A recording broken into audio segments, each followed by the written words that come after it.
So the new cost of the refrigerator was $2,200, and that was a 25% markup from the original price. Now, we don't know the original price. Now, if we did know the original price, we would take that original price and we would multiply it by 1.25 to get the 2,200. Now, you might be asking, where does that 1.25 come from? If it's 100% of a price plus the 25% of the price, that's 125% of the original price.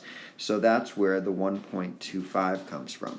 So what we need to do to work backwards on this, we need to figure out what this amount is right there, and you work backwards by dividing. We had a problem like this on one of our check-ins. So it's 2,200 divided by 1.25, and that equals $1,760. Now you can check this by putting the 1,760 here and multiplying it by 125% of the price. It's a markup of 25%, which gives you 2,200. So this is your final answer right here, the 1,760.